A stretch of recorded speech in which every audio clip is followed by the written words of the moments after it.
Good evening and welcome to the first event in the 2021 Sister Dennis Virtual Visiting Artist Speaker Series. My name is Andrea Shaker and I'm a professor of photography, computer art, and design. And I'm here with my colleague Rachel Mellis, who is an associate professor of printmaking, book arts, and design, to introduce our series and speaker.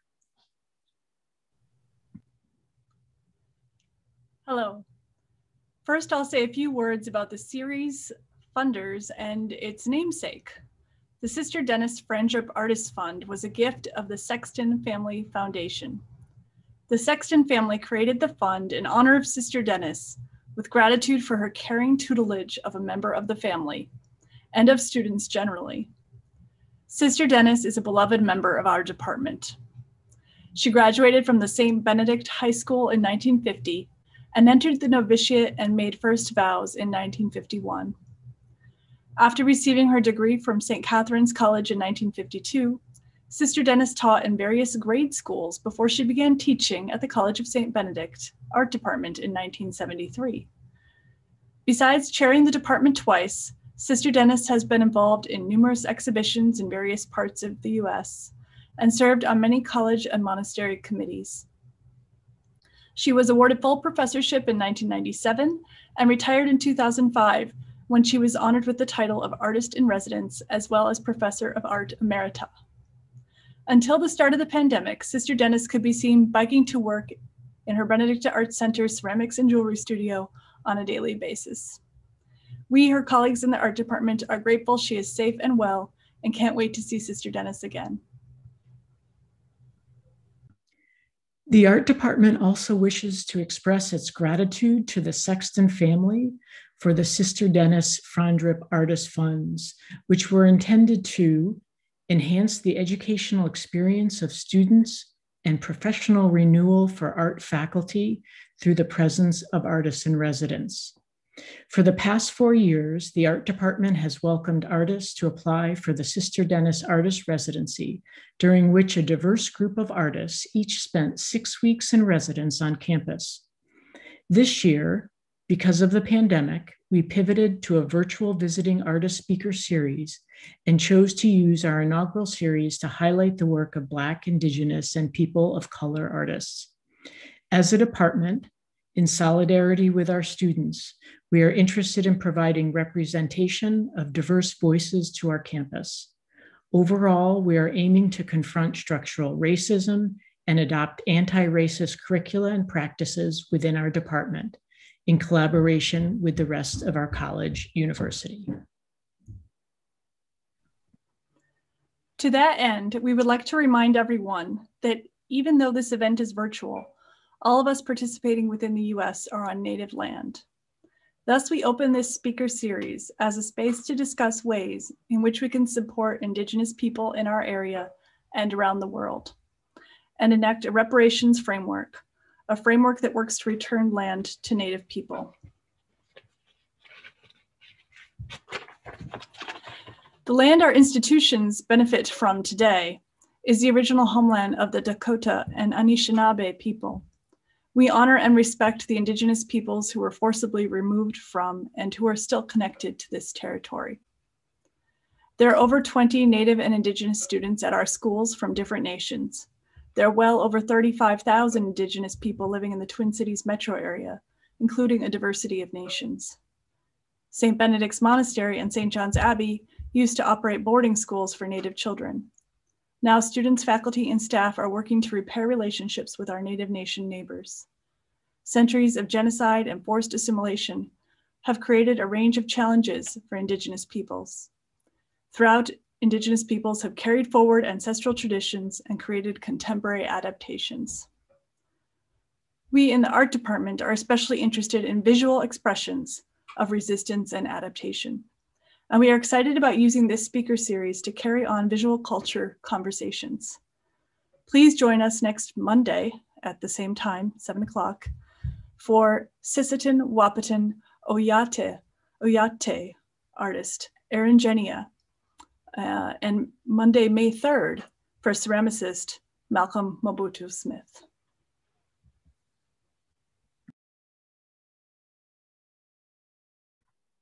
It is our honor and privilege to introduce our first speaker in the Sister Dennis Virtual Visiting Artist Speaker Series, Maymanah Farhat. I met Maymanah in the fall of 2019 at History is Not Here, Art in the Arab Imaginary, an exhibition organized by MISNA at the Minnesota Museum of American Art in St. Paul. She was co-leading a curatorial gallery talk for the exhibition. As an Arab American artist, I felt a strong resonance and connection with the exhibition. Specifically, it spoke profoundly and with nuance to my experiences and identity. The exhibition highlighted the importance of work that is made by, curated by, and in the voice of Arabs and Arabs in the diaspora. Generally, Maymanah Farhat's art historical research and curatorial work focus on underrepresented artists and forgotten art scenes. Since 2005, she has written widely on 20th and 21st century art, contributing essays and chapters to edited volumes, artist monographs, and museum and gallery catalogs. She has been invited to write for such publications as Art Journal, Journal of Middle East Women's Studies, Kalalu, a journal of African diaspora arts and letters, Vogue Arabia, Harper's Bazaar Arabia, Art and Auction, and Apollo. She has presented her research at New York University, Massachusetts Institute of Technology, Harvard Law School, the University of Amsterdam, Johns Hopkins University, and Università Ca' Foscari, Venice, Italy, among other institutions. Farhat has curated exhibitions throughout the US and abroad, notably at the San Francisco Center for the Book, the Center for Book Arts in Manhattan, Minnesota Museum of American Art, Arab American National Museum, Virginia Commonwealth University Gallery in Doha, Qatar, Art Dubai, and Beirut Exhibition Center. Farhat has been included among Foreign Policy's 2014 annual list of 100 leading global thinkers in recognition of her scholarship on Syrian art after the uprising, and honored by the Arab America Foundation in 2020 as one of 40 Arab Americans under the age of 40 who have made significant contributions to the Arab American community. She holds a BA in the History of Art and Visual Culture from the University of California, Santa Cruz, and a MA in Museum Administration from St. John's University, New York. After I had the opportunity to speak with Maymanah at her curatorial talk in 2019, I knew we would want her to come speak to our students at the College of St. Benedict and St. John's University, and that her voice would be meaningful to our campus discussions around inclusion and equity. During the curatorial talk, I learned about the conceptual and visual decisions that Maymanah and her co-curator, Heba Amin, made to create the exhibition. During our conversations afterwards, however, I learned about their curatorial processes, specifically the challenges that they, along with MISNA, faced during curating History is Not Here, Art and the Arab Imaginary within the space of an American museum.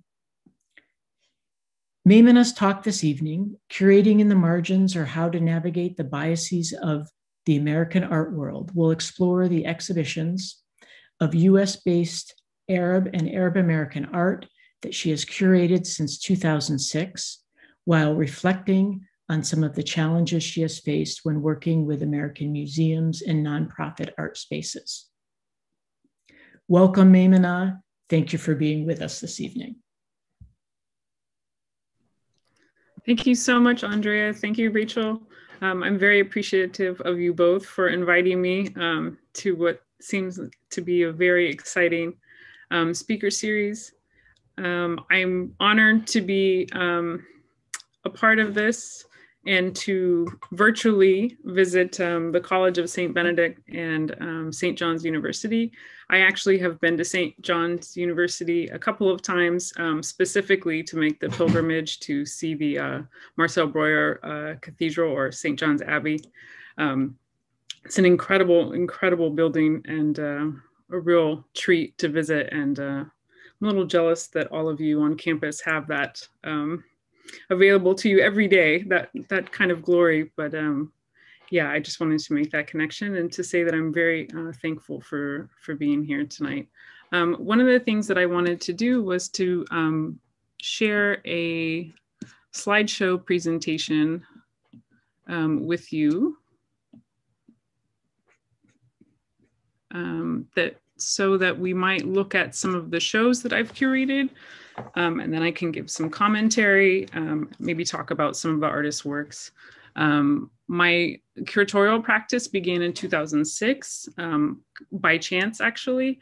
I was helping with the New York iteration of an exhibition of Palestinian art called Made in Palestine, which received critical attention at the time, and it had originated at the Station Museum in Houston in, I believe, 2002. And then the curator / director of that museum tried to tour the show, and no museum would take it, largely because of anti-Palestinian bias and fear of controversy and things like that, because a lot of the work in the show talked about the Israeli occupation of the West Bank and Gaza, and mass displacement and the conditions of the occupation. So the museum had a very hard time touring it. And in the end, it decided that it would approach nonprofit art spaces. So it approached Soma Arts in San Francisco. And then I think that was 2000, maybe 4 or 5. And then when it came to New York, it actually was spearheaded by one of the artists in the show, Palestinian American artist based in New York by the name of Samia Halabi. Fairly well known among Arab American artists and really well known in the Arab world. And she's the one that spearheaded bringing Made in Palestine to New York with fundraising efforts and organizing. I think at the time, she even created a nonprofit arts organization with the sole purpose of promoting the show. And they ended up raising enough money that they could rent a space for, I think it was 6 months, to host Made in Palestine, so that it could have a stop in New York. And that was done in the heart of Manhattan's Gallery District in Chelsea. And I actually curated the show that followed because there was such enthusiasm and support for Made in Palestine being here in New York, especially after everything that the organizers had gone through to try to tour it and to put it together in the first place, that the organization that Samia led raised enough money to then rent the space, continue renting the space even after Made in Palestine came down. So I was active with the organization at the time, and would sit in the gallery while Made in Palestine was up. Before that, we painted the walls. Samia taught me how to wire simple lights. She had learned, decades before from an electrician friend. It was very grassroots organizing, and it turned out to be magnificent. But we had the space for a few months after Made in Palestine came down, and Samia said to me, "Why don't you just curate a show here?" And it was kind of by surprise, because I had never curated a show before. And at that point, I was a young writer trying to make my mark, writing on Arab American art in New York. But it just somehow came together.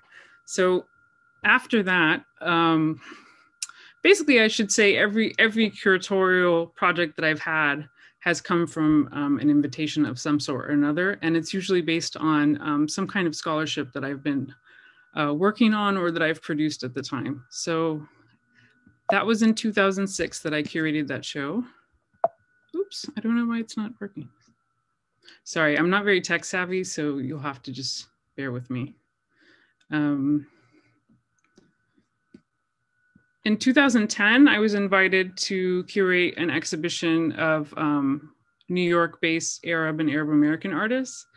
I think I got the invitation mainly because my partner, who's also an artist,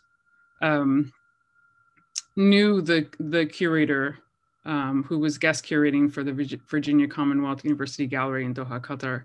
And Usama reached out to him and asked him to participate in the show, and then also said, oh, by the way, does Maymanah want to co-curate? A lot of times in the Arab American art scene, things kind of play out in that way because it's a very small community of artists and writers and curators. Usama specifically is a collector, an incredible collection. When he was here in New York, he had works by people like Muna Hitoum and other really well-known Arab artists. And he was very supportive of the art scene and very supportive of artists, and would kind of dabble in curating here and there. So he actually facilitated this exhibition. He was living in Doha at the time.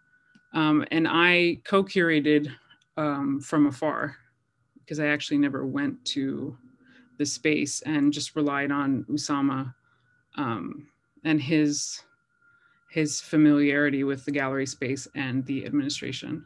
So this show was titled New York Chronicles, and we didn't want to put Arab in the title, just because at the time there were discussions about these kind of like ethnographic shows that were being put together. You know, did Arab artists want to be identified simply by their ethnic identities? Did that take away? Did that add? We have to remember that this was after 9/11, and even though it was 9 years later, the political climate was still very strong.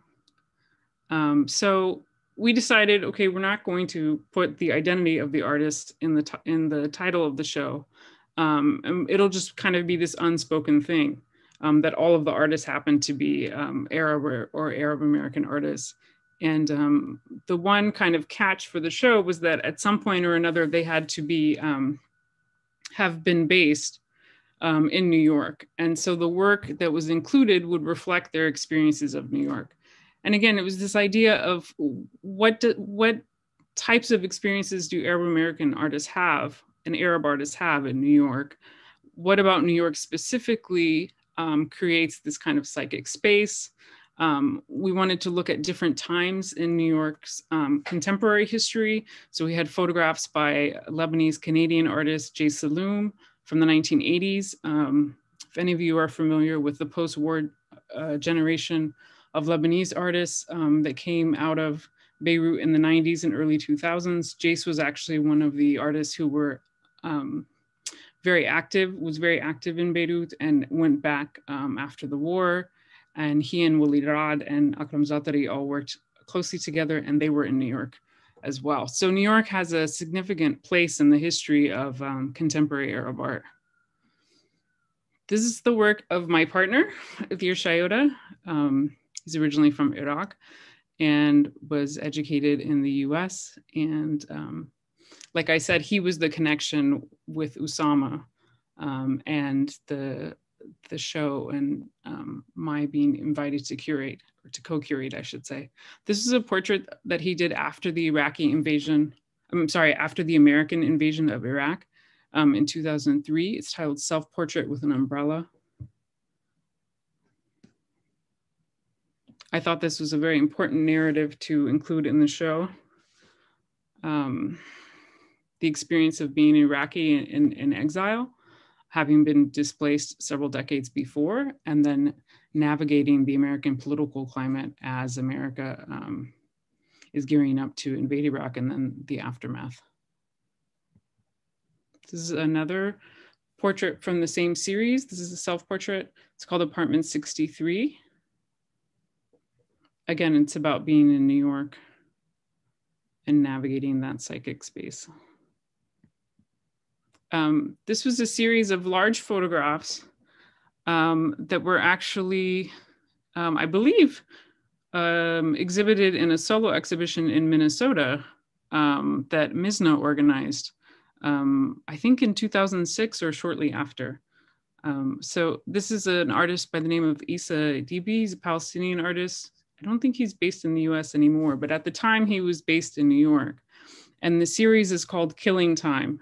And it kind of evolved from Issa's experience of going to these Egyptian shisha and shisha cafes, I should say, and coffee houses in Astoria, Queens, where there's a large concentration of Egyptians and Moroccans and Yemeni immigrants. And Issa found it to be pretty interesting that he would go into these cafes just to, to pop in for some tea or something, and he would see the same people, primarily men, sitting in the cafes every single day.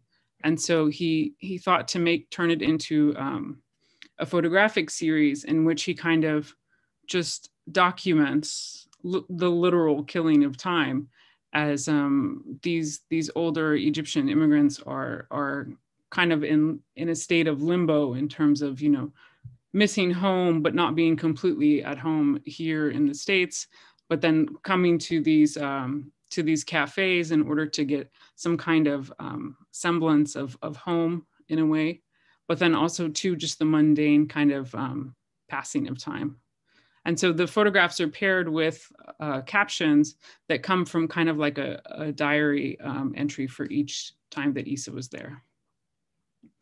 And just to give you a little bit of background information and to kind of reflect on the ways in which these exhibitions come together, Issa at the time was moving to Cairo to head the AUC Art Department, and had these photographs, I think, packed and shipped from the Mizna show, if I'm not mistaken.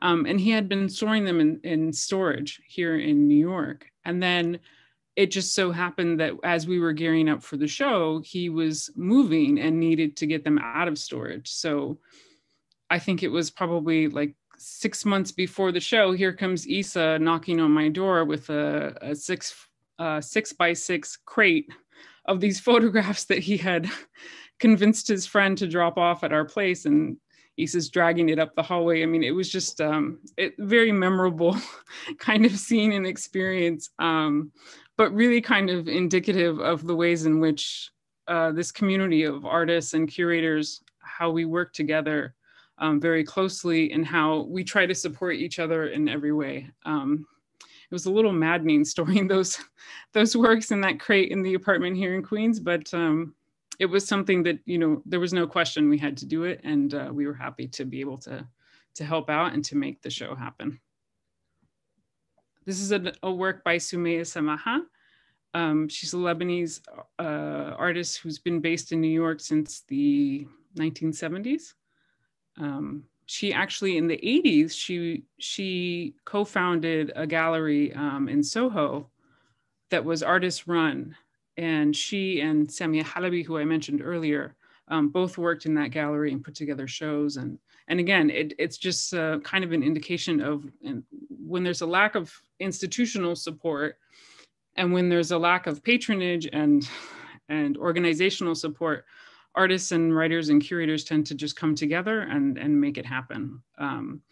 Before we got on the webinar, Andrea and I were talking about how artists, Arab American artists specifically, have always also curated exhibitions in order to support their fellow artists. And sometimes they even include their own work, which makes perfect sense when there's no one else around to curate these shows.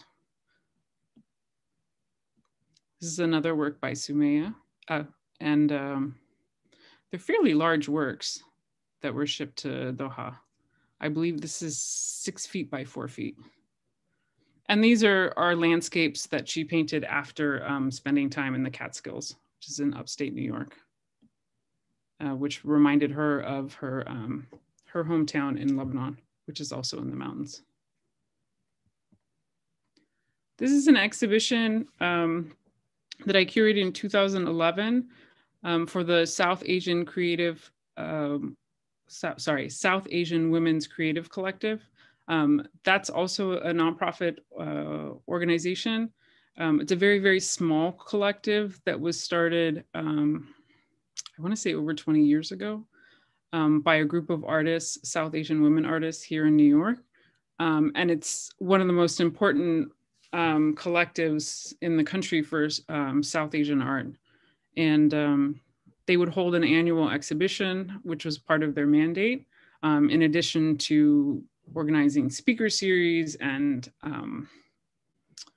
other things as well, benefit auctions and poetry readings and literary salons, and they're super, super active.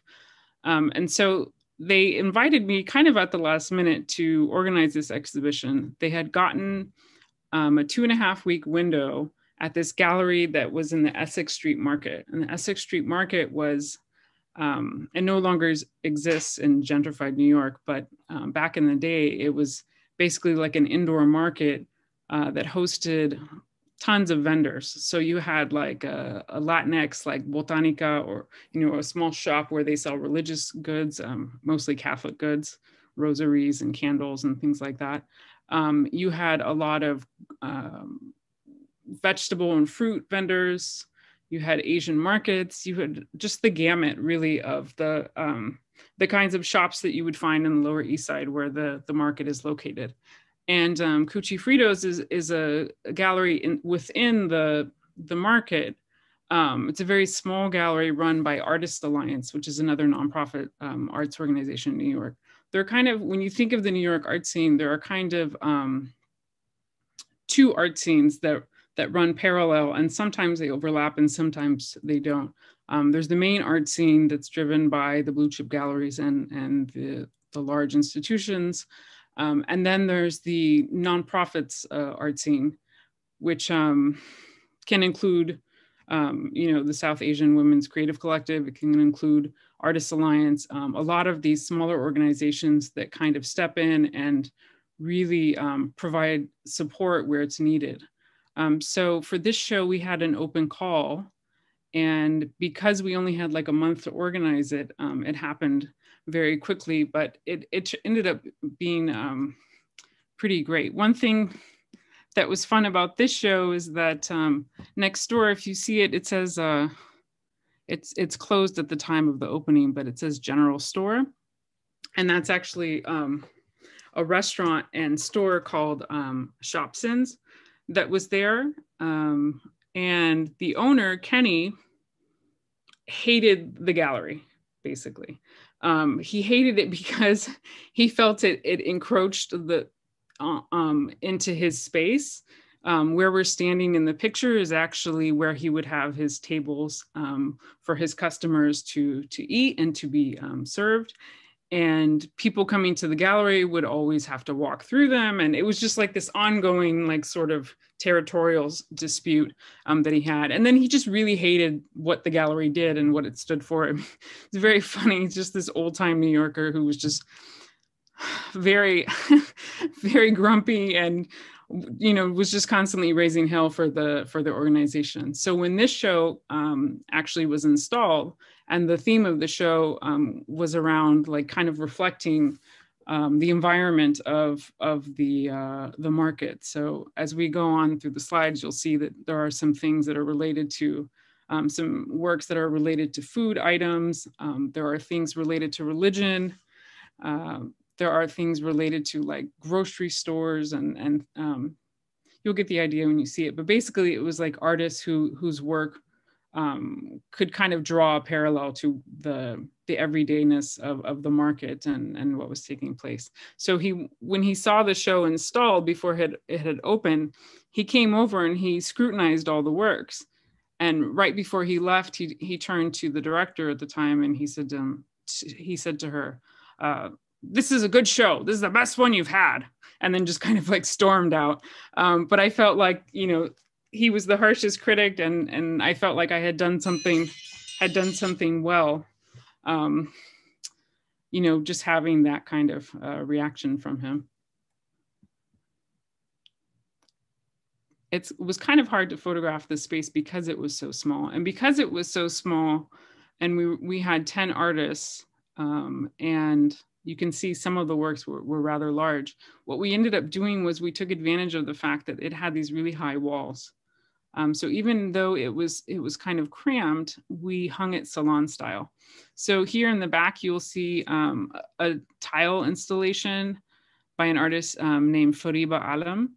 And then over here, you'll see, like, the bottom part of a hanging mirrored piece, which is kind of like a mosaic that's sort of cut out. I mean, this piece was amazing, by Hayat Gul, a Kashmiri American artist based in New Jersey. And the fun thing about, again, doing shows like this, where it's really grassroots, is that you have these kind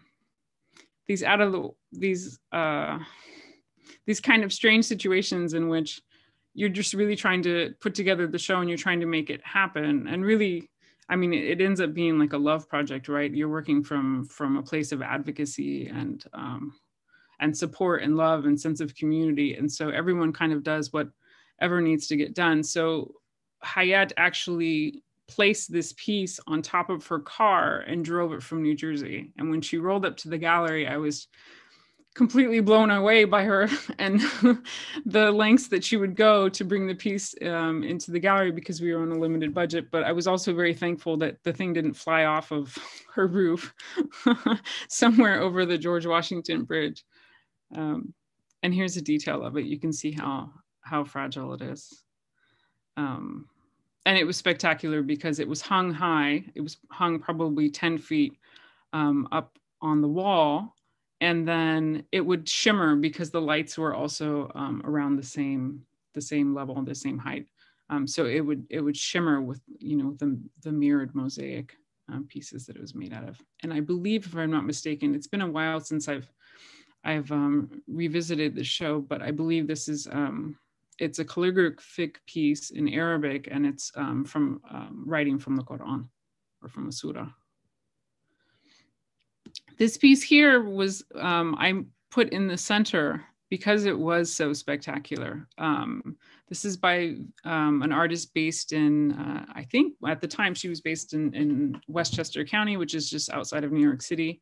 Her name's Vedi Kinghabwala. Sorry, my pronunciation on anyone's name is awful, but so please forgive me if I mispronounce that. But what it is her family were involved in textile trading when she was a child. And so when she made this piece, she was reflecting on migrating to the US, the changes that were happening in the family, and then also being surrounded constantly by this incredible, you know, the incredible visuals of the textiles that her family was dealing with. And then also too, just the changes in which consumer culture was influencing Indian visual culture and Indian fashion and Indian traditions, including textile work. So on the bottom of the piece, or on the floor, I should say, she sprinkled, those are spices.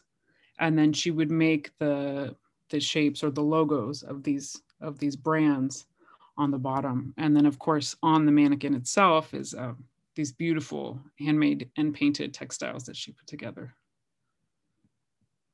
This is by a New York-based artist named Vananda Jain.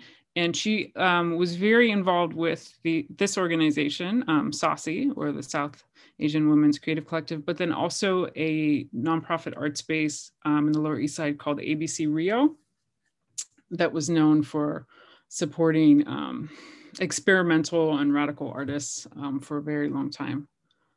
ABC Rio feels like a very kind of like punk space, you know, where shows are up for a few days and there's like graffiti everywhere. And it's a really fun, quintessential kind of New York space that really doesn't exist anymore. These are actually based on the process of the sugar skeletons that are made for the Day of the Dead. Vandana actually made a mold of Super Nintendo game controllers and then used the same technique to make these sugar kind of sculptures. And then she had them on these surfaces. They kind of remind me of like a Donald Judd piece. But again, it was just, it's a very whimsical piece, and people really gravitated to it because of the method in which these objects were made, and then also tying it into food and leisure and you know, just everyday life. This was an artist who was based in Texas at the time, Amrita Shaw, and this was a huge piece. It was, I think it was maybe like 7 by 5 feet, and it was. If you look closely, I'm sorry that the image is not as clear as it should be, but it's basically collaged labels. So labels from shampoo and laundry detergent and cleaning supplies and things like that. And then those shapes are actually placed on photographs that she took of like supermarkets. And again, it just happened that we had the open call and she submitted this, and I thought this is perfect for the show. Just to go back. I think my aim was with this show specifically was not only to highlight artists from this community and to really show kind of like the innovative work that was being produced by South Asian women artists in the US, but then also to kind of speak to the immediate community of the Lower East Side. Because Cucci Frito's gallery has been in that neighborhood for a very long time and has always had really close ties to people in the neighborhood. And then at the time it was becoming really gentrified. You had a significant Puerto Rican population that was being pushed out because of high rents. And you had also the spillover from Chinatown as well, in terms of people being gentrified. And so all of the people that would come through the market on a daily basis were experiencing a real crisis. And so I felt, one way to kind of speak to the community is to bring in a show, because a lot of times too, right? I mean, contemporary art can be seen as a gentrifying agent. Even though this specific space was very much involved and rooted in the community. So I didn't want to bring any kind of work that I felt would alienate people that were passing through. I really wanted to bring a show that would really speak to people and that people could easily identify with. And what better way than to try to reflect the surroundings of the market. So I mentioned Samia before, and I ended up reuniting with her a few years later when I worked for a gallery that was based in Beirut, Dubai, and London. The gallery originated in Damascus, and I began working with them in 2008, and then I rejoined the gallery, I should say, a few years later after having taken a break for a few years. And one of the first shows that I did when I returned to the gallery was this retrospective of Samia's work. Just to give you a little background on Samia, she's she's born in Jerusalem and was raised in Jaffa, Palestine. And then in 1948, her family was displaced. They went to Beirut for a few years, and then they immigrated to the US. And when they came to the US, they landed in New York, and they opened a map, and they thought, okay, let's look at the US and see where we should settle. Her father had a furniture store in Palestine and had done fairly well, so they were able to come and to the US fairly easily and settle here and build a new life after being displaced. But they had intended to go to Oregon, but then they ended up stopping to see family in Ohio, and the family said, why don't you just stay here? So they ended up staying, and Samia spent the latter part of her teenage years there, and then went to universities in the Midwest. The show really kind of wanted to, my aim at least I should say with this show, was to present Samia's vast career. It started in the early 1960s, right when she had finished with grad school and began teaching at universities in the Midwest. And then after a few years of teaching in the Midwest, she actually got recruited by the Yale School of Art to come and set up a studio art program there at the school. And so, Sorry, I just had a question pop in. Wanted to make sure.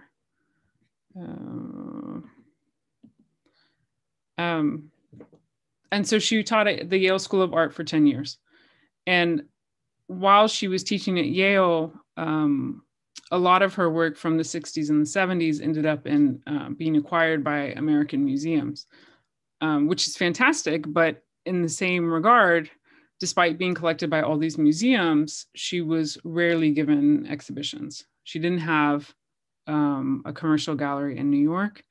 And she oftentimes would take it upon herself to, fill that void of curating Arab and Arab American artists in the US.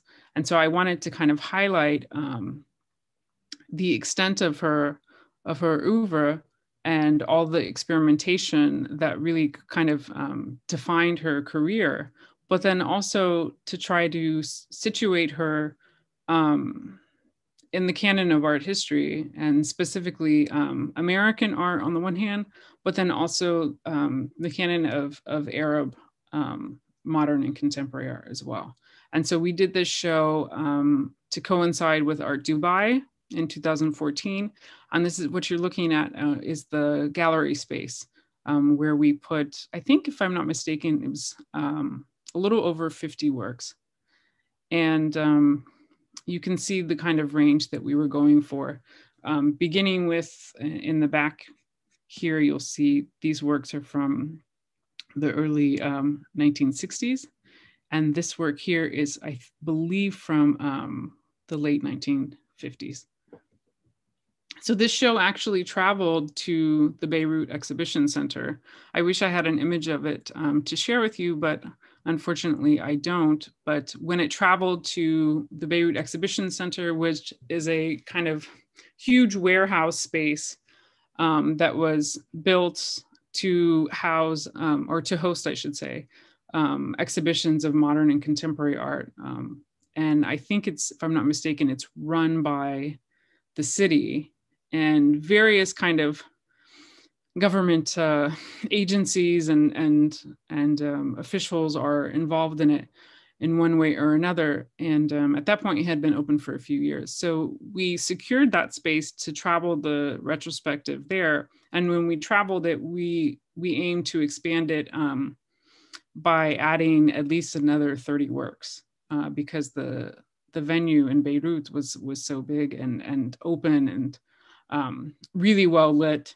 So it ended up being a pretty fantastic show. But one of the things that ended up happening was, in true Lebanese fashion, the show got canceled a week before it was supposed to open.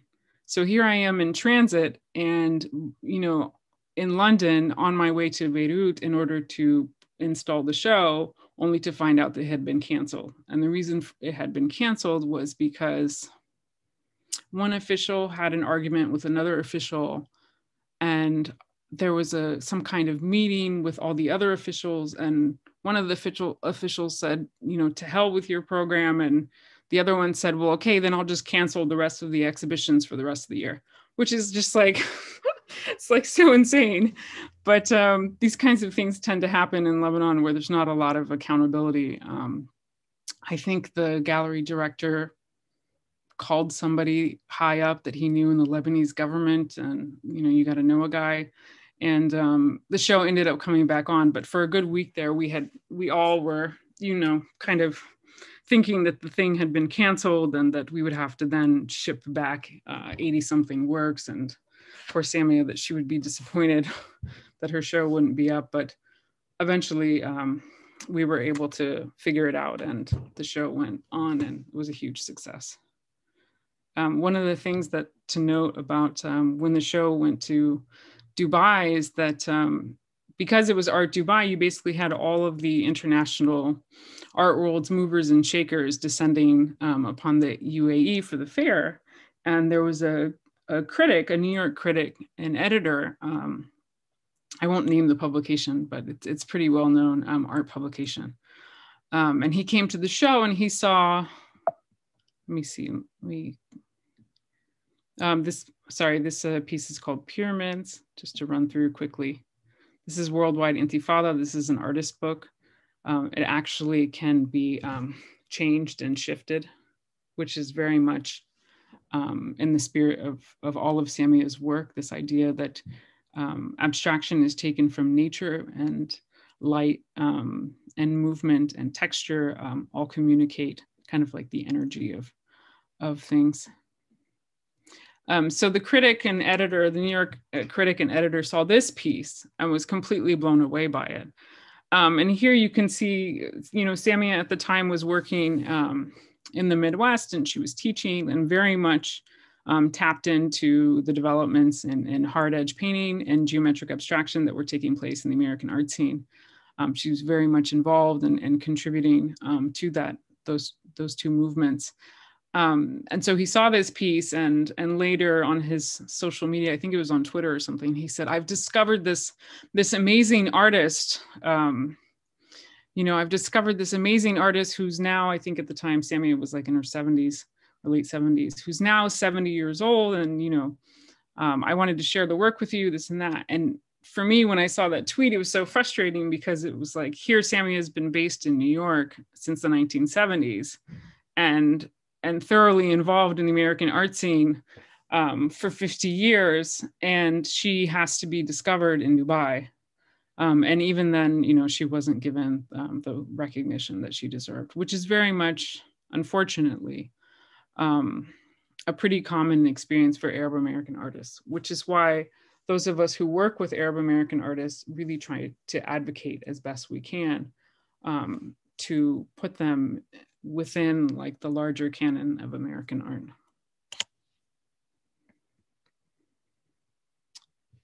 This is the exhibition that Andrea was referring to.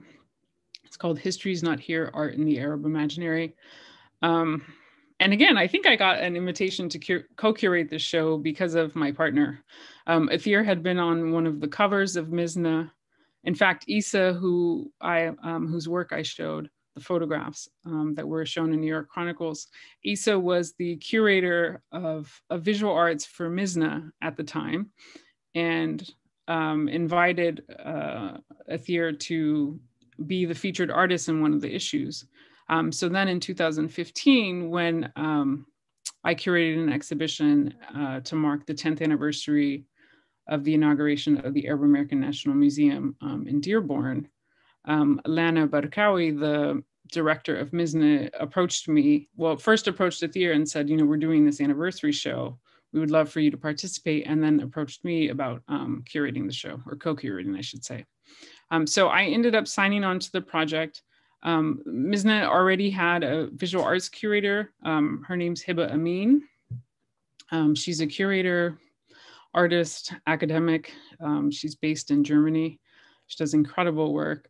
So I signed on to the project to co-curate with her.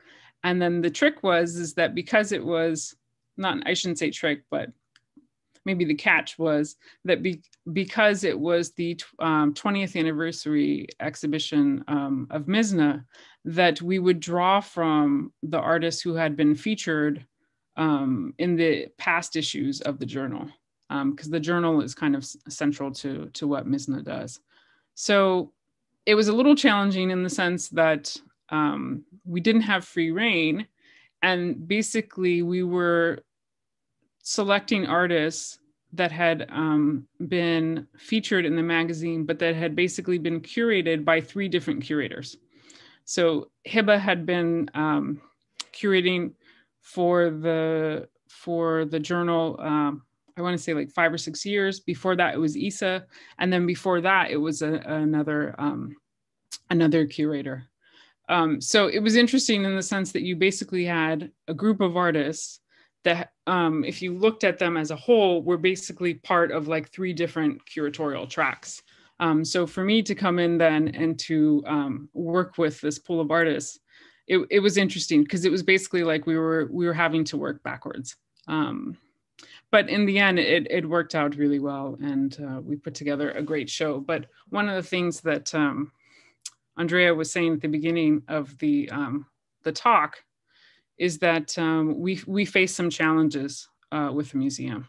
So the backstory is that Mizna approached the Minnesota Museum of American Art to host the exhibition, because Mizna itself is based in St. Paul and has an office space, but doesn't have an exhibition space.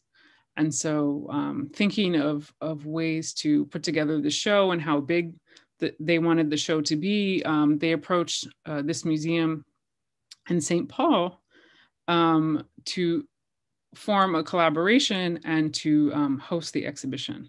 And so it was understood that the project would be a project that was co-organized by Mizna and the museum. And so when Hiba and I started to meet 2 years before to plan the exhibition, we met with the folks at Mizna, but then also some administrators and staff people of the museum.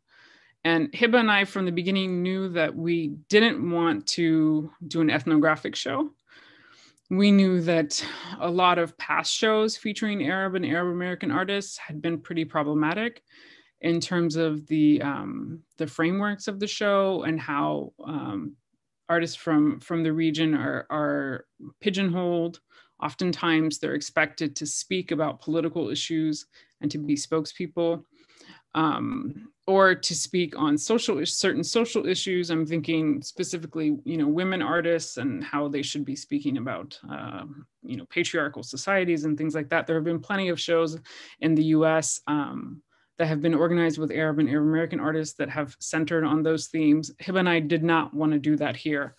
We wanted to offer something different. And then also too, I think because individually we're also active in terms of forming scholarship and producing new scholarship.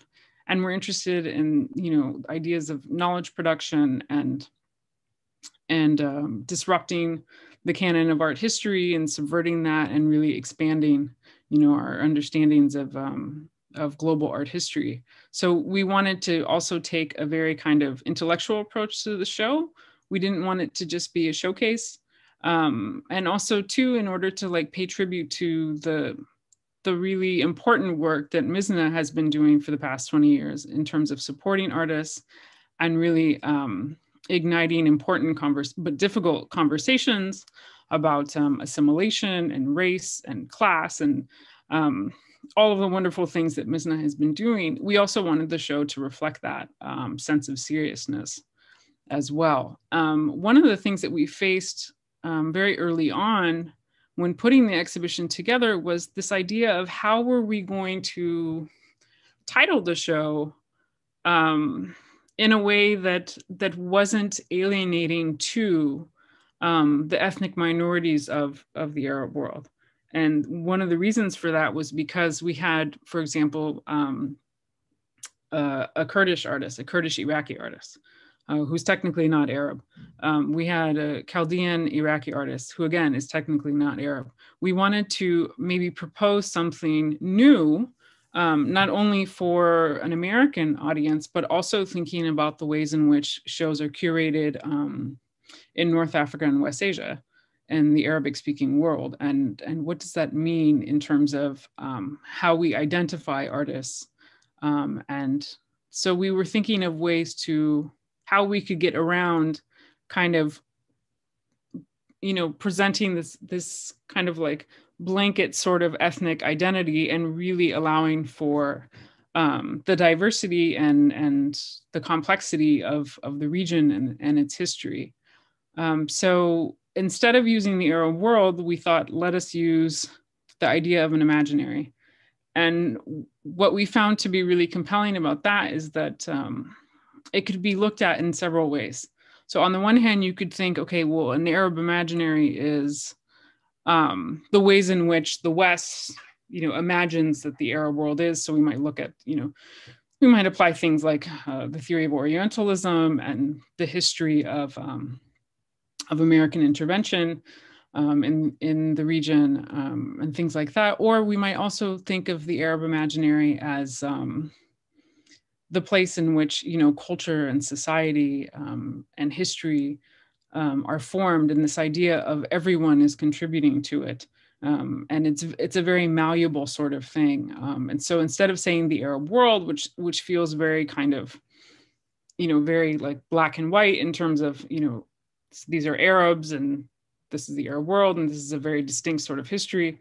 We wanted to open it up, and using the idea of an imaginary was a way for us to allow ourselves that messiness, but also that complexity and I would say beauty too, of the ways in which artists specifically contribute to our ideas of reality and our notions of culture and our notions of place and our social experiences and things like that. So when Hib and I were very, very excited about the idea. And then the main part of the title, History's Not Here, was also kind of a nod to the fact that oftentimes the region and its people are seen as, or only seen through the lens of American foreign policy. So the history that is known by Americans is only from, like, I would say, the first American invasion of Iraq, rather than the expansive sort of history and again, complex history of the region. So we were very excited about the possibilities of having a show that would speak to all of these different issues, and wanted to reflect that with a title that was a bit complex. And when we presented it to the museum, we got a ton of pushback. Basically, what we heard from the marketing person was that Twin City viewers wouldn't understand what the imaginary was. And that was really frustrating for us because one, that signals to us that, the institution didn't have faith in its viewers. And two, it was such a simple kind of thing that the imaginary, I mean, it's already implied, even if you're not familiar with like the discourse, right? The academic discourse, the scholarly discourse on the imaginary that's been happening now for some, 2 decades, if not more. You could kind of, it's inferred what we were referencing and, that kind of thing. But so the suggestion from the museum was then to replace imaginary with imagination, which completely changed the concept of the title and really the concept of the show. So there was a lot of back and forth. And one of the things that we found with dealing with the museum is that the museum tended to approach the show as a community project. And what that meant for them was that it was just sort of like a thing that they were doing for community outreach and, making space available, but really kind of, I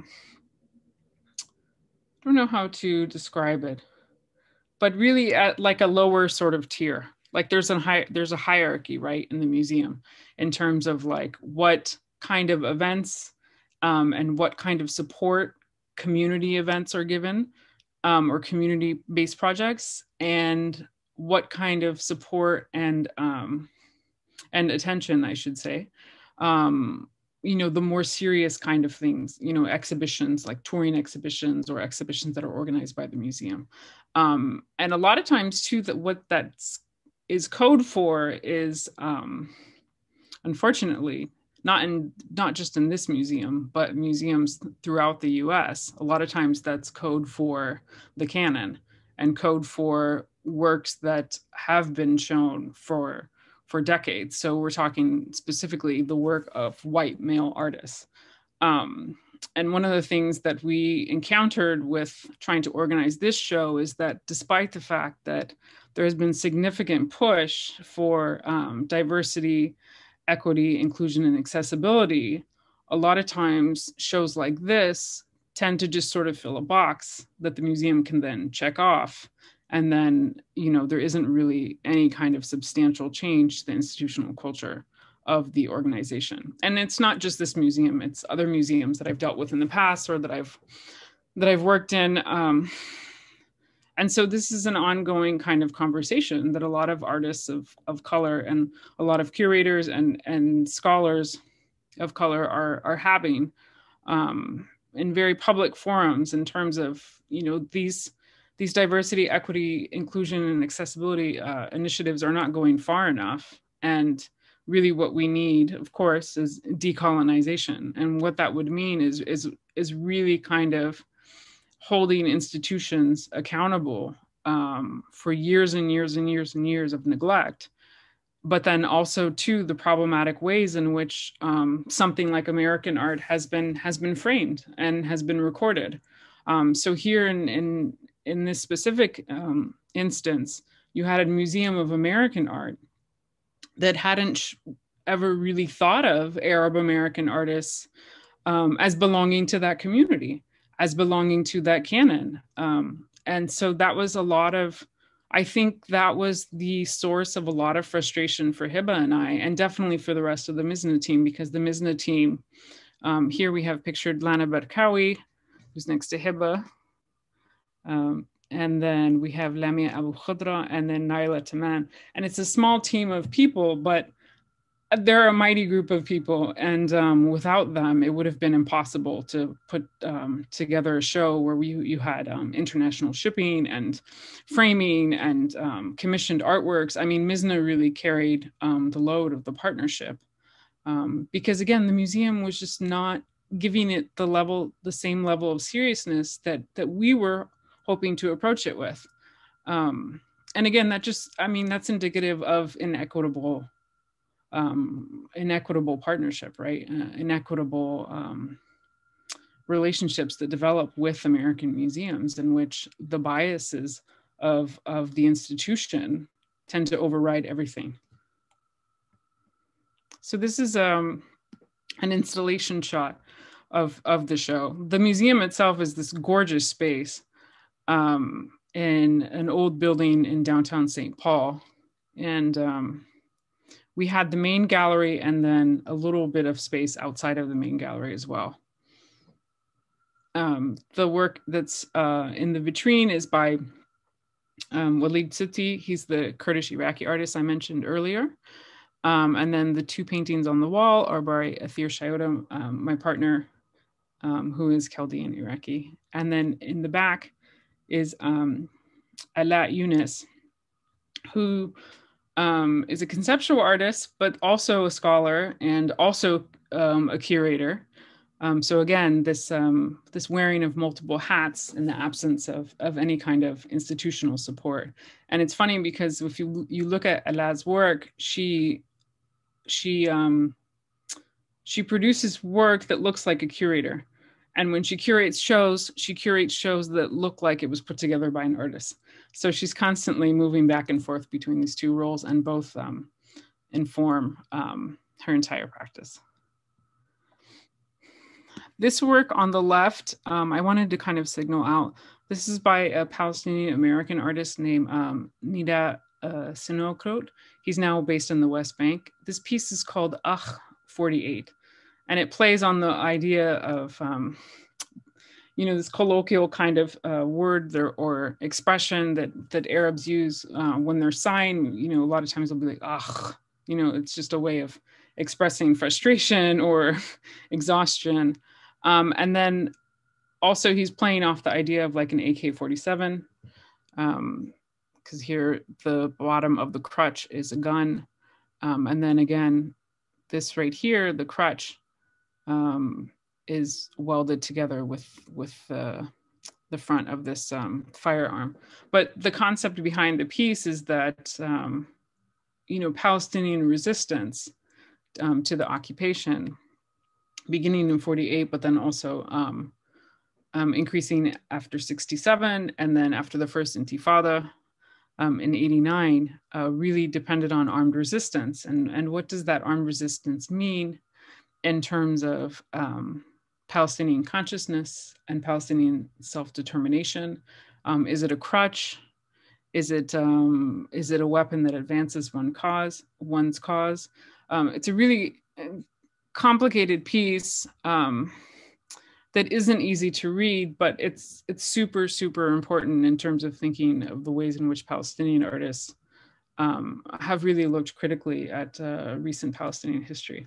So one of the things that we found to be a bit frustrating when putting together this show was that the Palestinian artists specifically were heavily scrutinized. In fact, all of our artists were scrutinized because it was understood by the museum that there could be some controversy with the type of content that we had. And again, for us, it was very frustrating in the sense that we felt that, you know, they weren't really giving their audience enough credit. I mean, I am a firm believer of really allowing the audience to work through something, even if it might not specifically speak to them, even if it might be something complicated or uncomfortable in terms of the content and the issues that are being referenced or explored. And so there was a lot of back and forth. And fortunately, Hiba and I kind of teamed up and would often push back. But throughout the planning of the show, we faced a lot of resistance in terms of the types of works that we wanted to include. Fortunately, we stood our ground and we made a case for the works and for the concept of the show and for the title. And then midway, a different curator came in and was hired by the museum. This woman by the name of Laura Joseph, who's amazing curator. Her scholarship is on feminist art, and she's very, very progressive in terms of expanding the canon and really making space for others in American museums. And so when she came in, it actually became easier because we felt like we had an advocate too for the show. And then someone who knew and understood what it was that we were trying to do. And again, that's what's so frustrating about American museums. It really depends on the staff and, you know, who's in charge and who's making the final decisions. And it doesn't mean that those decisions are always the right ones. So with like a show like this, you know, in the end, Hiba and I were right in the sense that the audience responded really well.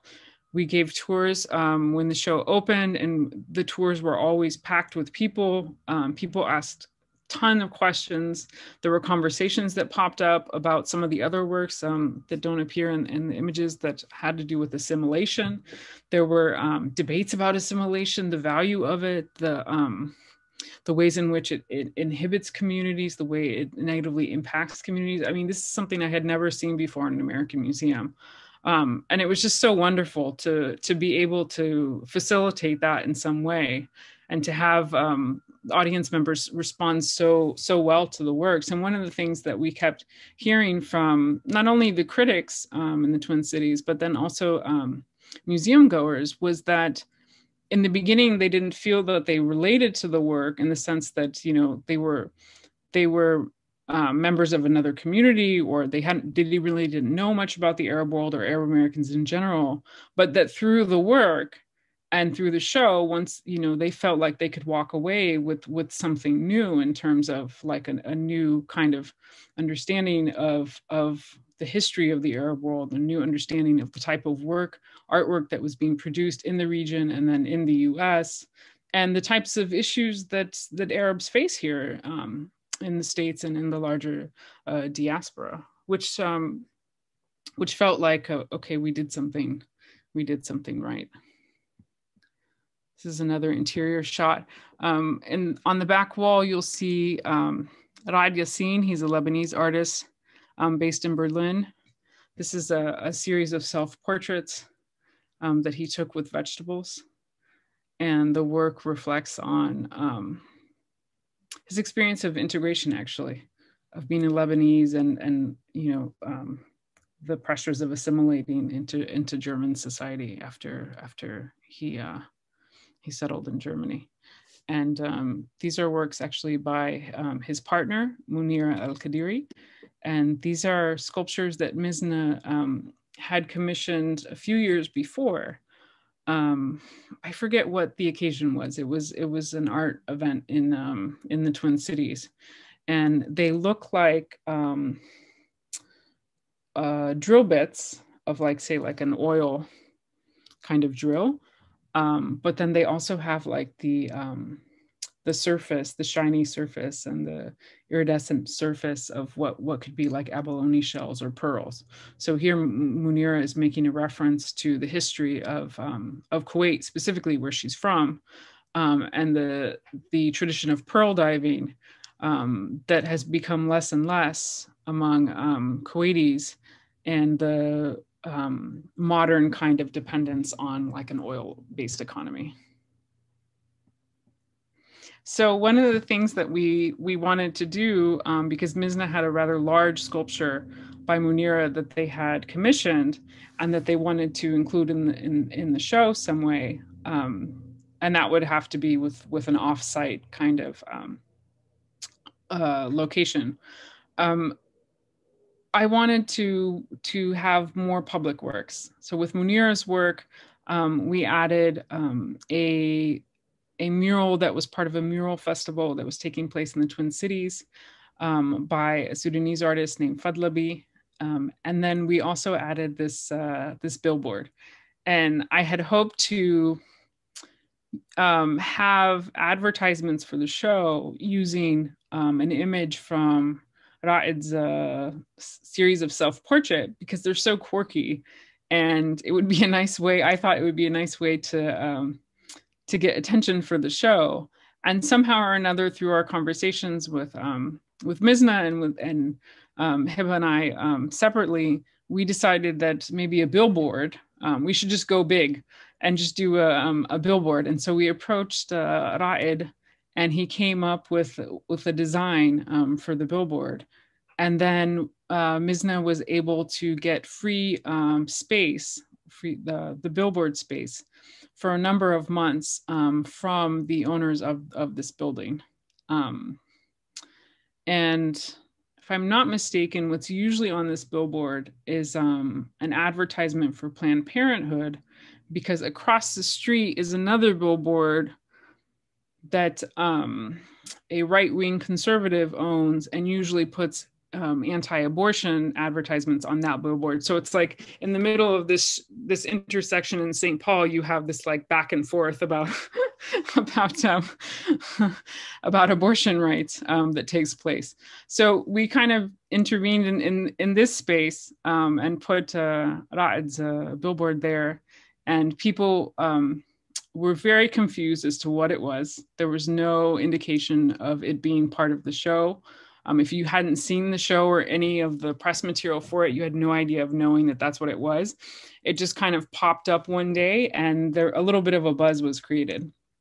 So that was fun in terms of watching the kind of reports roll out of the Twin Cities, and people taking pictures and posting it on social media and saying, you know, what is up with this billboard? What does this even mean? What's going on? Who put this up? So we thought it was quite fun. But also too important to kind of intervene in public space in the Twin Cities, because it is such a diverse city, and then also a hub for an immigrant hub, and for so many different people who are displaced and who immigrate to the US. So we felt like it was really speaking to some of the issues that unfold in the Twin Cities in terms of like the pressures of assimilation and diversity and the formations of communities and different sort of issues like that. Part of the exhibition was a kind of like reading nook that faced the gallery. And we felt that was really important in terms of knowledge production, but then also in highlighting the work that Mizna has done. So we included all the past issues of Mizna's journal. And then Hiba and I selected some books that we put out for viewers who might be interested in learning more about the region's art history and aesthetics and visual culture. And again, we were hoping to kind of facilitate knowledge production and some, you know, a little bit of educating on the art history of the region. I'm gonna end here after these next few slides. This is My most recent show, it's up now. If you happen to make it to DC between now and July, I would love for you to see it. It's called In This Moonless Black Night, Syrian Art After the Uprising. It's at the Middle East Institute Gallery, which is a new space that opened, I believe, last year as part of a nonpartisan think tank in DC. And the gallery really tries to promote and to support art and culture from the region, and specifically has been including Arab artists, both based in the US and the diaspora and in the region, in different sorts of shows, all of them themed and guest curated by different people. And so this one actually marks the 10th anniversary of the Syrian uprising, which was March 12th. That was the original date. March 12th, 2011 was the beginning of the Syrian uprising in the southern part of the country. And then in Damascus, the protests erupted in March, on March 15th, I should say. So this show kind of ties up my scholarship on Syrian art. Andrea mentioned that I had produced, that had been recognized by Foreign Policy magazine, and that recognition came from an exhibition that I curated for the gallery that I worked with in Dubai. And that was a show of Syrian artists, because the gallery originated in Damascus and it had a pretty significant roster of young Syrian painters. And so the exhibition that we organized in 2014 was looking at art after the uprising in those 3 years, but then also kind of emphasizing the ways in which Syrian art was rapidly progressing as artists were being displaced and settling in new places, whether in Beirut or Dubai or Paris or Berlin, and the ways in which the uprising kind of opened the door for artists and this creative, what I termed at the time a creative upsurge. So a lot of artists were inspired by the bravery and sacrifices of Syrian protesters and activists. So this show actually takes a larger kind of overview. Again, it's the last 10 years of some of the works that have been produced since then in response to the uprising and the ongoing humanitarian crisis, specifically the mass displacement of Syrians around the world. I mean, Syrians now make up the largest refugee population worldwide. And so a lot of artists are dealing with these kinds of issues. This is a kind of grouping of some of the women artists. We made a point of having half women artists and half male artists. When I did the show in 2014, it toured to London, and one of the criticisms that I got from the art newspaper and Apollo magazine in the reviews, which were otherwise really positive, was that there were no women artists. It just so happened that the gallery that I was working for, they didn't have any Syrian women artists on their rosters. So it was a bit out of my control, but it was something that stuck with me in the sense that if you look at my past shows, I've always emphasized women artists first and foremost. That's just my feminist practice that comes into play. So it was something that I wanted to correct. And I was happy to have this opportunity to provide a more nuanced kind of look at Syrian art after the uprising. These images here are actually by an artist who's now based in Beirut, Azza Abu Rebeh, who was imprisoned after the uprising. She participated in some of the demonstrations, and she became very active with some of the organizing of protests, and she was swept up in the arrest, I should say, of activists that happened shortly after, and she spent time in a Syrian prison. So those specific works are actually prints or etchings that she made several years later while she was at a residency in Beirut and was thinking back at her experiences and being incarcerated and the kind of things that she witnessed and the things that she endured.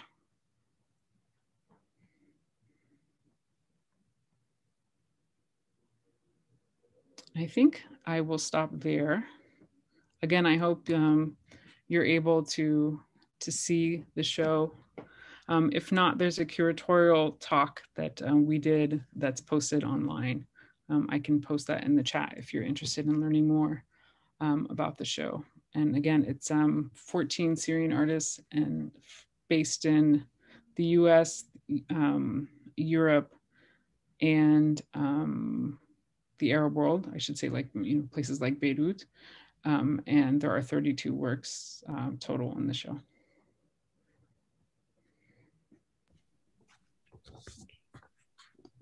Thank you so much, Maymanah. We so appreciate your words and look forward to further discussion. We'd like to invite viewers to use the Q&A function to submit questions. While you gather your thoughts, though, we will add a quick thank you to our colleagues and student employees for their suggestions of speakers and promotion of the series. Our thanks also goes to our colleagues in academic affairs, informational technology, and marketing and communication for their support of the series.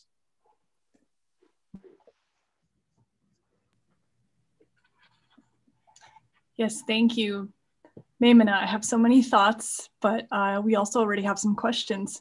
Before we go into those questions, I just also want to make a short advertisement for the fact that the art faculty, so myself and Andrea and our colleagues, many of whom are participating in this event tonight, we have work on display in the BAC as part of the CSB SJU Fine Arts Programming Series. So we have our biennial exhibition up right now. And for those of you watching, we encourage you to attend our virtual artist talks, which are this Wednesday at 5 p.m. We will, you can find a link on the Fine Arts Programming webpage through CSB SJU. And you can also see the show in person with masking and social distancing. So enough about our stuff now. Thank you so much. Like I said, I have many thoughts myself, but I want to first turn to a great question we have in the Q&A, which goes back to your wonderful title for the Mizna show and the word imaginary. So I'll just read this question. Could you please talk more about the use of imaginary and how it relates to definitions of the Arab world? Is it used to create a more fluid space that facilitates inclusion beyond geographic definitions of identity? Yeah, 100%. And it was also for us, I think, a way to link the artists that are working in the region and those working in the diaspora. Because inevitably, the artists who are based in the diaspora actually kind of circle back to the region and to issues that that concern the region, whether it be outbreaks of war or the political climate or things like that. And we wanted to kind of take a stance too, and kind of speak to the fact that it's very much an indication of the Arabization of the region and the Arab conquest, which goes back, of course, to several centuries ago. But at the same time, you have these significant populations of ethnic minorities that are thriving in the region and have really shaped regional culture and visual arts and history, everything. I mean, they're very much a part of that. And so by way of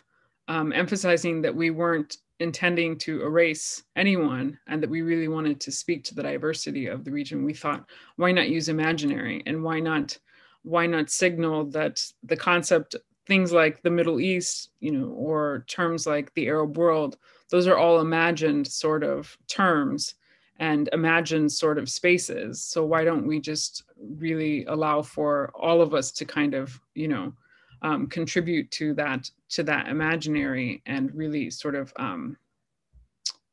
really push for a type of agency, right? And in terms of how, we articulate our contributions to the region and to culture and how we shape that reality. If that made sense. Does that make sense? Yeah, well done. I just thought that everything about that title was beautiful. And I think that kind of turns us to another question in the Q&A, but also relates to a question I had. So I'm going to kind of put them together, which is, and you've mentioned this to myself and Andrea in our discussions before this talk, that you are very much a writer and you refer to yourself as a scholar. You're also a curator, and you talked about how these things all blend together also with artist. Was there a point that you decided to, and I don't even know if it's fitting to say especially become a curator, but I guess how did curation and writing in particular come together for you? I know others with this particular blend. And if you would just say a few words about what sort of prepared you for that, or made you into who you are as a fabulous writer and curator. I think a lot of times curating, for a lot of us, especially those of us that approach it from a point of advocacy, a lot of times curating is just scholarship in real life. It's just like, it's a way of, it's a different way of organizing our thoughts and really kind of pushing for the type of scholarship that we produce in academic journals and catalogs and monographs and things like that. Curating, again, it came to me by chance, really with the encouragement of Samia saying, here's the space, do what you want with it, which is incredible. I mean, very, very fortunate to have had that opportunity. But again, I think it's just indicative of the ways in which communities form around art scenes that are marginalized, and the kind of support networks that are really strong and really form, and the types of risks that are taken. I mean, I was, at the time of curating that show, I think I was 22, which is fairly young for curating in a Manhattan gallery and in a nonprofit art space. But, you know, just from our conversations that we had while, you know, making the lights for the exhibition space and mopping the floors and painting the walls and, you know, patching the holes, because the space was this raw kind of Chelsea loft space. Sammy and I got to know each other very well and realized that we shared a lot of the same ideas on art. And of course, with her vast experience, she had been navigating the New York art scene and the American art scene more broadly. And we had similar kind of sense of advocacy. So she just entrusted me. And then again, all the other shows have just kind of come from invitations. But I think that has to do with, again, the type of scholarship that I'm producing and the other sort of activities that I am participating in. Do you have any thoughts on, for the students in our audience, on sort of ideal ways to prepare yourself for a combination of curation and advocacy? And I'm thinking too of, you know, you mentioned the word decolonizing, and how curricula within educational institutions of museum studies and art history need to change, or what you have found is working, or how much, I guess I'm trying to sort of figure out what prepared you to a certain extent, and I feel so much of it is who you are as well. But what do you think is great preparation for students interested in the kind of work you're doing? Well, I was, again, it's like a series of fortunate events, right? I was lucky because I went to the University of California, Santa Cruz for my undergrad.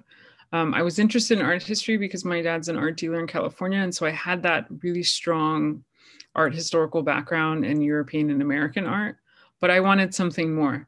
And so at UC Santa Cruz, the department there at the time was mostly run by women. I think we had like 1 or 2 male professors out of like a dozen. And all of those women that were teaching there at the time were specialized in non-Western art. Every single one of them. I mean, it was amazing. I had the best time. I think I like doubled up on art history classes because I was so excited to just have that kind of expertise just readily available. So I took classes in West African art with an expert in African art. I took classes with one of 12 experts on Oceania, and helped curate a show there during my time there. I think as a senior. And then UC Santa Cruz too is just very progressive, right? I mean, it's where Angela Davis taught, it's where Bell Hooks got her PhD. Gloria Anzaldúa was there, and would have finished her PhD there if she hadn't passed. Adrienne Rich was there. I mean, it's like super progressive art history, feminism, and then like radical leftist politics, which all relate really in a way. And so it was like the perfect incubator, basically. So I think that early education really, really shaped my ideas of the art world and what I wanted to do and how it could be done too, because again, a lot of the faculty in that art history department were working from a point of advocacy. They were also curating exhibitions, and they were also writing monographs on artists that weren't being included in the canon. There's another art historian there, Jennifer Gonzalez. She's one of the leading experts in Chicano and Chicana art. She's been doing it for a very long time. So, I mean, just being in that environment is really inspiring, and also having the understanding too, the feminist idea that the personal is political. I think that's always informed my curating. And then I also, I got to take class with Angela Davis. It's just like, it's incredible. Yeah, that class was filled to the brim. I mean, it was amazing. And again, it was a history of consciousness class, and it was the history of the prison industrial complex in America, which is like, just like, right? I mean, just talk about just a world-class education. So I was very lucky. That's amazing. Our own feminist art historian who focuses on non-Western artists, she was curious about any particular recommendations you might have about textbooks or readings. You did just mention Jennifer Gonzalez. Any others that come to mind, particularly for undergrads? Stacy Kamahiro. She's an expert in Oceania, specifically Hawaii. She did a book that I actually helped her research. I got to go to Hawaii and be her research assistant on the Hawaiian monarchy, right around the time of annexation and the reintroduction of hula and luau's and all of the indigenous cultural traditions that had been banned basically by the British. That's great that you had that experience as well. Yeah. We have another question I was curious about as well. I'm going to read it since it's so well written. When you curate a show, what considerations are important to ensure that artists are able to tell their stories? I'm thinking about this in the context of your new exhibition that showcases Syrian artists whose work explores trauma and displacement. So ensuring that the artists themselves are telling their stories. I spend a lot of time talking with artists, a lot. And in terms of Syrian artists specifically, I had the advantage of working with a gallery that was so rooted in the Damascus art scene. And so the show that I did in 2014 of the artists that were represented by the gallery, it actually was a show of artists that I basically grew up with, in the sense that, I started working with the gallery in 2008 and worked very closely with them, would write their press releases, help them organize shows. I mean, it was very kind of one-on-one process that I had with them. And then so as like my thinking as a writer and a curator was evolving, their work was developing as well. So again, that's like, in that sense, I feel like we're all in our 20s and 30s and we all kind of grew up together. So when we did the show in 2014, it very much felt like I was curating the show of friends. It was just like, the same kinds of conversations, the same dynamics that would unfold in like the cafes of Damascus or the cafes of Beirut, in terms of issues of aesthetics and representation and content and things like that. For Syrian artists specifically, when I was working for the gallery, because of government restrictions and because of government censorship, it was very difficult. And a lot of times we had to find kind of creative ways to not lose the content of the work but then also not get in trouble because, the gallery was being so closely monitored. And I don't think that the situation has really changed now, in the sense that Syrian artists are having to navigate a ton of things and are under enormous pressures, whether they're based in the country or whether they're in the region, or even working in the US and Europe. It's a small network of artists and cultural workers, and it's very hard to navigate the current political climate. And one of the things that I wanted to do was to not necessarily take a political stance by way of not jeopardizing anyone's safety or even their work, but really kind of approach it from an aesthetic sort of point of view. What are the things that have changed about Syrian art in the last 10 years? You have this enormous crisis, and how do you navigate that artistically? What kinds of psychic sort of spaces are being explored? What kind of representation is important? And one of the things that you see in the show in DC is that every single artist that's included in that show has a very, very strong commitment to the Syrian people, to ordinary Syrians specifically. And that was very much true of artists working in the country before the uprising. Syrian art has always been closely tied to the experiences of the people, and social issues and political issues, albeit with kind of subversive imagery or whatever. So that was one thing that I definitely wanted to communicate. But in terms of the specific content of the work, I think the work is so strong that it really sort of speaks for itself. We did, in the early stages of planning the show, we did have someone who's very active in the Syrian art scene kind of dismiss the fact that we wanted to include all of these works that were very outwardly feminist. Like in the slideshow, I mentioned that this was kind of like my feminist grouping of works in the show. And, the person said, well, what does that have to do with the Syrian crisis? But if you look at the work, again, this feminist mantra, right? The personal is political. You have these artists who are dealing with the body, right? And fragmentation. And in some instances, a body that's shown in fragments actually looks like it's a large landscape. And so again, it ties back to Syrian landscape and the terrain, and the ways in which that specific artist feels attached to the land, and to home. And, so yes, they're feminists, but that doesn't mean that they're not. I mean, I really just thought it was the misreading of what feminism is, but that's a whole nother conversation, but.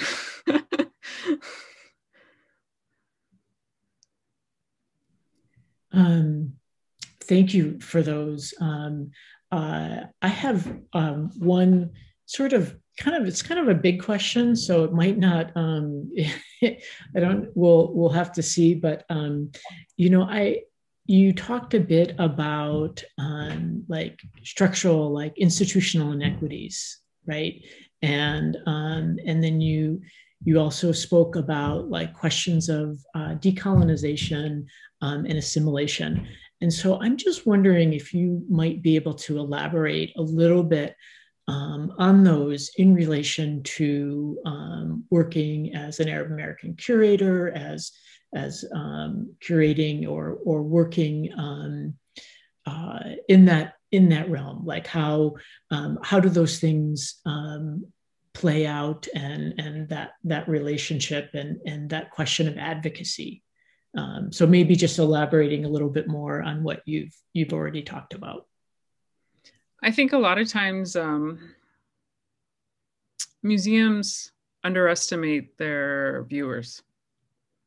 That was one of the things that we encountered quite a bit, and I've experienced that before as well. Where content is sort of dumbed down or overly simplified to the point where the original meaning is lost. It's just, literally, it just feels like it's just a bunch of words on the wall, as opposed to the actual concept, the theoretical framework of the show or whatever.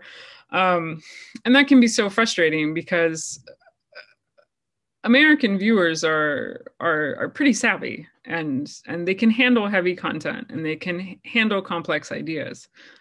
We might not have the best educational system in the world, but I feel that people are very, very open. And generally, museum goers are there to learn, and they want to discover something new, and they don't want to just be spoon-fed information, or, you know, and they want to be taken seriously. And that was something that Hiba and I really, really emphasized. But it just wasn't, I don't know, it just wasn't being heard by the museum.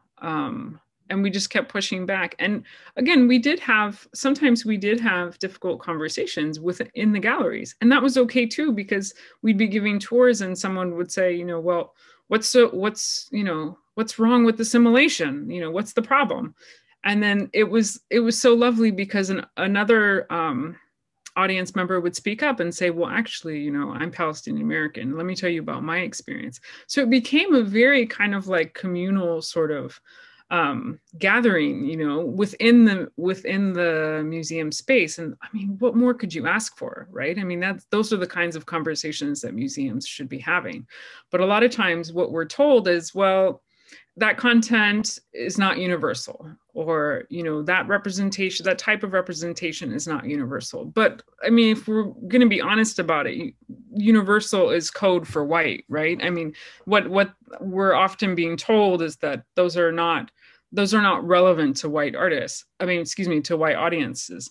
But again, that's not giving that community credit in terms of being able to handle and being interested in different content. And I think one of the biggest problems that we faced was the fact that difference was not valued. It was something that was seen as kind of a threat, and something that would not be, you know, it couldn't be in the museum space because it was something that had to be kind of like warded off, basically. It's either, I mean, talk about assimilation, right? You either had to assimilate or, you know, you couldn't participate. But one of the things that Hiba and I did was that we kind of leveraged the fact that we had a show that we knew was going to maybe offer a different point of view. And we were confident in the fact that the viewers would respond well. And so we used that as leverage in our negotiations with the museum. And that's actually going back to the original question of how can young curators navigate the art world. I think one of the most important things to know is that you're coming with knowledge, you're coming with vision, and you're coming with talent. And museums need you. You don't need museums. And not only that, but because museums are public institutions for the most part, right? I mean, they're publicly funded, and, you know, the whole complexity of the tax system and things like that. Those spaces are our spaces. Those spaces belong to everyone. Just because you have a director who's going to constantly shoot down your ideas doesn't mean that it's the space of that director. That director is supposed to be a servant to the public, right? And so I think that if we start to think in those terms, it's very much possible to kind of produce the type of work that one believes in, because the minute you see inequities is the minute you put the brakes on it and say, okay, wait a second here. This isn't right. This is actually an inequitable situation, and let's fix it, or else I'll just pull my labor. And maybe that's the radical leftist UC Santa Cruz education coming through, but I always had that kind of confidence very early on, even when I was in my 20s and really kind of struggling to make it in New York, whatever that means. But I really understood that, no, I have this idea. You know, you've approached me because you want my content. So you either do it my way, or, you know, I can take it somewhere else. So I think that a lot of times too is that museums tend to, of course, there's like the hierarchical kind of attitude, right? And this institutional culture of that dates all the way back to the founding of the Louvre, right? The Enlightenment, the idea that an institution is the one that determines culture. An institution is the one that really determines who can be in those spaces and who can't, when in fact, it's not. It's the people who determine the content of the museum. I think that's a powerful place to kind of wrap up our time. I think it's a really powerful message to our students, and so thank you so much. Your talk has been great, yes, and there were some comments in the chat, sort of, or in the Q&A, saying thank you. Don't have any questions, but this was a great talk, and I couldn't agree more. So want to thank you so much, Maymanah, for joining us. And